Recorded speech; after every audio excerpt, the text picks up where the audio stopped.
When Ava met Ethan, everyone loved him. He was the kind of man who could walk into a room and make strangers feel like old friends. Charming, funny, confident. He remembered names, told perfect stories, and laughed as if nothing in the world had ever hurt him. Ava thought she had stumbled into a dream. At first, love felt easy. He brought her coffee before work, kissed her forehead in crowded places, and called her beautiful like he was saying something sacred. Ava, who had spent years guarding her heart, began to soften. Around Ethan, she felt chosen. But little shadows began to move through the light. When she spent time with her friends, his texts turned cold. When she earned a promotion, he smiled too quickly and said she was probably making it sound bigger than it was. When she tried to explain how hurt she felt, he leaned back and told her she was overthinking again. Ava told herself every relationship had rough edges. Nobody is perfect. She loved him, and love, she believed, meant patience. One night, her best friend Lena watched her apologize for being late by 3 minutes and narrowed her eyes. "Why do you always say sorry when you have done nothing wrong?" Ava laughed it off, but the question followed her home like rain on a window.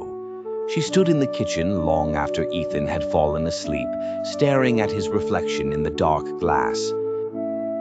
For the first time, she saw the pattern, the way he made plans without her, the way he vanished whenever she needed comfort, the way her stomach tightened before speaking, as if one wrong sentence might break something fragile and dangerous. The worst part was not even that she had ignored the signs. It was that she had seen them and told herself they would change. So she stayed. Not because she was foolish, not because she lacked strength. She stayed because she loved the version of Ethan that appeared only in her hope, the man she believed he might become if she loved him hard enough. Months passed like that, sweet on the surface, sour underneath. Then one evening, during an argument that began over something small and ended in something terrible, Ethan threw up his hands and said, "If you do not like who I am, leave." Silence filled the room. Ava did not cry. She did not plead. She looked at him, and for the first time, she saw him clearly. Not as a rescue story, not as a future, just as a man asking her to accept pain as the price of loving him. In that moment, something inside her broke, and something stronger took its place. She understood then that love was never supposed to make her smaller. It was never supposed to train her to disappear. A few weeks later, Ava left. It hurt in the way truth hurts when it arrives too late. She missed his laugh. She missed the man she thought she knew.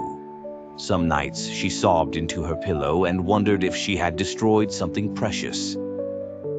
But slowly, the fear loosened its grip. She stopped rehearsing conversations in her head. She stopped apologizing for having opinions. She stopped waiting for criticism like weather. And one morning, she woke up and realized she was breathing without bracing herself. Years later, Ava would understand that the biggest red flag was not Ethan's cruelty. It was the part of herself that believed she had to earn love by enduring it. She did not leave because she stopped loving him. She left because, at last, she started loving herself.